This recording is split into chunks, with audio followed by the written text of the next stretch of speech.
Good morning, Bucknutters. Welcome to the Bucknuts Morning 5 here on Wednesday, December 2nd, 2020. I am Dave Biddle. I am joined by Matt Baxendell. A tremendous amount of information to get into on today's show. Let's start right at the top with the Buckeyes retaining their number 4 spot in the college football playoff rankings. Bax, I wasn't surprised, but you never know because there's a lot of analysts predicting they could drop. Your thoughts on the Buckeyes staying at number 4? I'm not surprised. If anybody watched Texas A&M play LSU this weekend, they were the team that would have been the one to move into that spot, and they were beyond unimpressive to me. I think watching Aggie versus OSU, you have to think OSU would be a double-digit favorite if they ever got on the field. So I'm not surprised. I think people want to do all this chit-chatting about how OSU hasn't played as many games right now, but the truth is there's not like a viable alternative that's sitting there forcing their way into the top 4. OSU's at 4 because everybody knows they're one of the best teams, and it's kind of that simple. So I think right now they're at 4. That's good. We need to get a couple more games in. That seems to be the general consensus is they don't really care who we play as long as we play a couple more just so they see some games. I'd very much like to get Sparty and then, of course, the game in the way it is. But, as long as they play their games and they win them, Ohio State's in the playoffs. That's the bottom line. I don't think there's anything else to get really too worked up about right now. Oh, yeah. If they're 7-0 as Big Ten champ, they're in. I even think they're in for sure. And I know, I see people on ESPN disagreeing with this, but I'm pretty confident if they're sitting there at 6-0, if they just get one of these last 2 regular season games in and then play Wisconsin, if they can't go to the Big Ten championship game, if they don't change the rule and they're sitting there at 6-0, I think Ohio State's a lock. And furthermore, I've had people talk me into this, Bax. For a while, I was saying Ohio, they're not going to change the rule, the 6-game minimum rule to help Ohio State out. But I think the TV pressure is going to be too much from Fox to say, really, you're going to send Indiana to the Big Ten? We're going to have Indiana, Northwestern. Like, no, you need to change this. Ohio State beat Indiana, and we need some eyeballs on this game. Ohio State, Wisconsin, the TV ratings for that game would blow Northwestern, Indiana out of the water. So I do think that they would change the 6-game rule now that I think about it. I've had people I trust talk me into that one. A lot to unpack there. What are your thoughts? Well, I agree. I've been saying that from the start. They're not going to want to have Indiana, especially with Michael Penix Jr. now with torn ACL. The reality is Indiana could lose a couple games here, and it could be Maryland with multiple losses playing Northwestern. They don't want any of that. Right, that is literally a serving of disaster sauce if they give that to them. So the reality is Ohio State has to be the championship game. They're the best team in the league. Everybody knows it's Ohio State, and Ohio State flat out has beaten the one team closest to them. So I think we're at a spot right now where they're going to have to adjust the rule, and maybe they just say, "Hey, if OSU has 5 games that they've played, then we list one of them as a quote unquote loss." It doesn't make a difference. They're still in first place, right? So I don't know how they do it. I mean, it doesn't really matter. There's not going to be an actual loss shown if they do that, right? So I think the bottom line is Ohio State is going to find a way to get there. And here's the other kicker. They get Michigan State in this weekend. And Michigan pulls a Herb Street, which is hilarious that Herbie spent last night's selection show calling them out about this. I was just about to ask. I was just about to ask you about this, so I'm glad you're touching on this. Go ahead. I found the Herbie thing hilarious. Go Bax. I think it's at the best thing he's done from an Ohio State point of view in years. So let's say that Michigan does pull that though. Let me finish that first point. Let's say they decide they don't want to play, right? Well, Nebraska's sitting there waiting for an opportunity to play because it looks like Minnesota's season's over with a massive outbreak inside their program. So if we have to play Nebraska twice, well, I'm sorry, Nebraska, that really sucks, but we will to make sure we get into the Big Ten championship. Now, the Herbie thing is the greatest thing he has done in years. He's literally on TV like, Michigan's waving the white flag. They don't want to play. Yeah, right. Like he absolutely meant what he said when he ignored that apology afterwards. He was going to have to do that. The reason he did this was because he went on national TV and essentially called them on the mat, right? And said, you guys are not going to do this because everybody's going to be watching you now to see if you really are going to actually try this. They can't just get away with, people believing in their better angels now that a national TV analyst has called them out and said, Hey, so literally every fan on your message board wants you to do this because they don't want to get decked by Ohio State. And by the way, it's not just Michigan that he's hearing is doing this, which is hilarious on its own front because there's other schools that are doing it. And I Absolutely. very much wonder who he's talking about. But the reality is this almost makes it impossible for them to call COVID if there isn't a legit major COVID problem. And I think it seemed almost calculated, and I love it. And Joel Klatt helped him out. Joel Klatt tweeted out there, or maybe he said it. I'll have to go back and look. But Joel Klatt last night either said it on a show or I believe he tweeted it saying, no, I'm also hearing that there are schools that are canceling games out of just fear of getting their butt kicked and using COVID as an excuse. So I'm with you, man. I mean, yeah, and what he said initially was the truth. And then he had the hostage tape after that, where he had the ESPN brass come down on him. And he had to have the fake apology. But yeah, I give Herb Street credit for that. That really puts Michigan under pressure. All right, Ohio State at Michigan State. Ohio State 22.5-point favorites. We'll break down that game. But the really good news is the Buckeyes returned to practice yesterday. Bax, I knew that was best case scenario. They weren't going to do anything on Monday. Worst case scenario, but still getting the game in, would have been practice Thursday, walk through Friday, and that's it. And then you just go play the game. They were able to practice yesterday. I was hoping today would be the day. I thought today might be the earliest day they would get back. So that, to me, Bax, that isn't just good news. That's fantastic news that they were able to return to the practice field yesterday. Delve into that and also your thoughts on Buckeyes against the Spartans this Saturday. Yeah, the fact that they practiced yesterday is massively important. I think you're looking at a scenario now where I'd be surprised if they didn't play. Now, I hope that's not famous last words and jinxing it, but the reality is they didn't have any positive tests over the weekend from what we understand. And the reason they let all these guys in the field was because they essentially cleared them through contact tracing. So maybe this is a limited outbreak, and their shutdown that they put in place was a really good idea to try to stop this spread.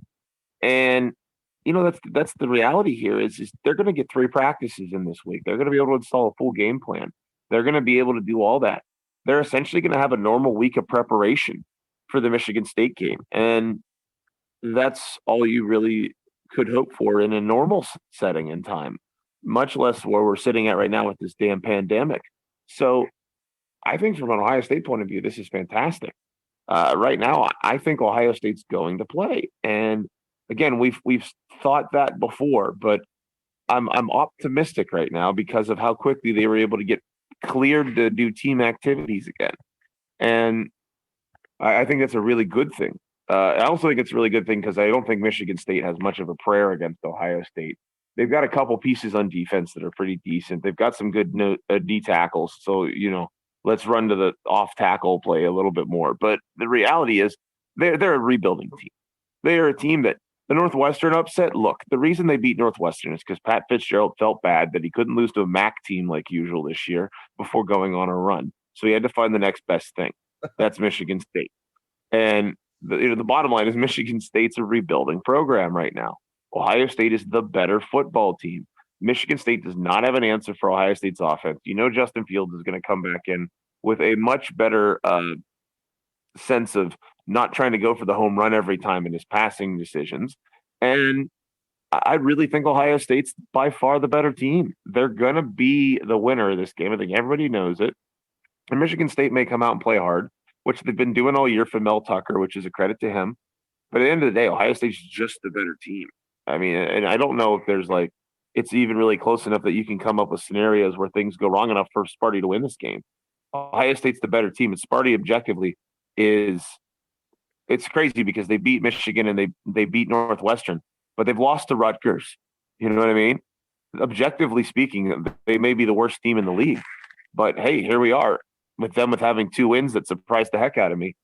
Ohio State is not going to give them a third surprising win against one of the quote bigger name teams in the league. It's going to be a fun day of sports and coverage on Bucknuts. Let's get to this first. At noon, right around noon, we've been told we're going to interview an Ohio State coach. They didn't say it's Larry Johnson, but I would bet heavily it'll be Larry Johnson. And it's too bad we're not going to have Ryan Day be the head coach this Saturday in East Lansing. He would be back for the Michigan game, so that's good. But the silver lining here is Larry Johnson's going to get a chance to be the interim head coach. He was supposed to be the interim head coach last week at Illinois before that got called off, and he will become the first ever black head coach in Ohio State football history. And he's just a great guy, like an absolute. And I think, I know you know this, Bax, and I'm sure 99% of the listeners, if not 100%, know this, but I just want to stress that Larry Johnson is salt of the earth, and it's real. He is just that grandfatherly type that he doesn't yell at the players. But I've talked to many of his defensive linemen over the years. They all say the same thing. They said the worst thing that can happen is Coach Jay getting disappointed in you. If he kind of shakes his head and just says he's disappointed in you, that's the worst feeling in the world. So he just, even though he doesn't yell, he never curses, he just has the utmost respect of everybody in that program, especially the defensive linemen. So I'm expecting we're going to get a chance to interview Larry Johnson today at noon. So look for that, Bucknutters. And then, Bax, we have the very rare 3:40 NFL game today on CBS. Ravens at Steelers are finally going to get played. Your Steelers, 3:40 p.m. today. And then at 5 p.m., Ohio State basketball with the rare kind of very early evening game, 5 p.m., Buckeyes against Morehead State. It'll be at the Covelli Center, the brand new arena there on campus. You know, they do stuff with wrestling. Some hockey is played there, even though hockey still is mostly played at the Shot. Volleyball, stuff like that. But the basketball team's going to play there for the second time in a row. That'll be on Big Ten Network. Ohio State is ranked number 23 in the country. I love it, man. Give me all the sports you can get. But, right now, I just can't wait to interview Larry Johnson. That's the next thing on my ledger. Bax, it's going to be a fun day, my man. Yeah, it's an interesting day for sure. And I think not enough can be said about the fact that Larry Johnson is becoming the first black man to be the head coach of the OSU football team, even if it's just for a game. Ohio State's always been at the forefront of sort of breaking down racial barriers, all the way going back to the days of Willis, whenever he was one of the first black athletes allowed to play D1 football anywhere. Ohio State was integrated decades before schools down south were, in terms of the way that they treated their program. They've been at the forefront of hiring African Americans as assistant coaches. So, I think it's just circumstances. The only reason something like this hasn't happened already. But and by the way, it's another former OSU assistant is another black man on the other sideline that we're having this weekend between OSU and Michigan State. So it's one of those things where you don't change who your coaches are just to try to reach this end point. But if you do all the right things leading up to it, this sort of diversity and inclusion that you see in the coaching situations of this weekend's game is sort of the ideal result that you see, is that people are getting opportunities. And a guy like Larry Johnson, who's universally beloved and has been working for years for an opportunity like this, he's a guy who I think a lot of people are, if you look at him, he's always been known as the position coach, right? He's never really been known as the coordinator type, right? Because he's just such a good D-line coach, first at Penn State and now here. So him getting this opportunity, I think, is more than well-deserved. I think it's something where he's also going to – this is just like when Ryan Day was made the interim coach a couple years ago. You had Kevin Wilson there, who's been a head coach at a program and could have perfectly fine done it. But there was a reason that somebody else was put in charge, right? And with Ryan Day, it was, well, this guy's obviously the guy who's going to take the program over. And then this week, look, Larry Johnson's a guy who's built up enough equity over the course of his career that he's long since deserved something like this. So that's fantastic for him. And I think it's something we can't talk enough about. Now that we've talked about something great like that, we can talk about the Ravens-Steelers game, which is not great. This is another example of a Harbaugh pissing and moaning his way into getting what he wants. The reality is this game should have been played Thursday. It wasn't. Then they pushed it to Sunday, and it should have been played then. But unlike the Broncos, who didn't even get an extra day to get a real quarterback available, the Ravens decided to unilaterally close their facility, try to delay the game to try to make it not happen on Monday. And then they threw a fit about it happening on Tuesday, even though they had no new positive tests. The reality is Baltimore has been trying to angle to get this game played as late as possible. Their end goal was really to get it to week 18, because Baltimore knows if you get to week 18 by NFL rule this year, they become 8 playoff teams instead of 7 playoff teams. And that for them was their goal, was to try to get this as late as possible, to try to give themselves an extra opportunity to the playoffs. So I'm glad that didn't happen. But the fact that the NFL bent over backwards for Baltimore repeatedly here when they should have forfeited, frankly, by now if they weren't willing to play, and made Pittsburgh's schedule get changed up, but didn't do the same for the 49ers, didn't do the same for the Broncos. And there's direct evidence of this being just negligence allowing this outbreak happening on their side of their facility, just like with the Titans, which were supposed to be the result of a massive, massive penalty from the NFL the next time something like that happened, is a joke to me. This game being played at 3:40 because they want to show a Christmas tree lighting midweek.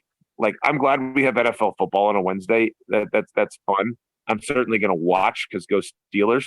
But at the end of the day, this is idiotic that one of the Harbaugh brothers is able to get away with this kind of crap. And it's the exact kind of COVID strategery that we're hoping Michigan doesn't pull with Ohio State, coming from Michigan's head coach's brother. So needless to say, I'm kind of disgusted by it. And I hope the Steelers knock their teeth in, because Baltimore does not deserve any way, shape, or form of benefit of doubt right now in my mind. Finally, go Bucks at basketball. They had a great sort of gutsy win. They showed some real grit coming back with UMass Lowell last game being ahead of them and really not backing off. And, that's a Lowell team that already had one upset early in the year. So the Hoops team kind of showed some character the last game, and I'm interested to see them build upon it. And I think this is something we're going to see for Chris Holtman's teams, is that they should be continuing to take steps every year. And, it looks like Ohio State has another pretty darn good team this year. So Cavelli Center, the shot, or, a playground outside, if the weather permits. I don't care where they play. They're a good team, and I'm excited to see them too. Great stuff from Matt Baxendell, People's Champ. You can catch his column every Sunday on Bucknuts. It is the Bucket of Bullets. Thanks again to Bax, and thank you to all listeners out there for tuning in to the show. Have a great day, Bucknutters.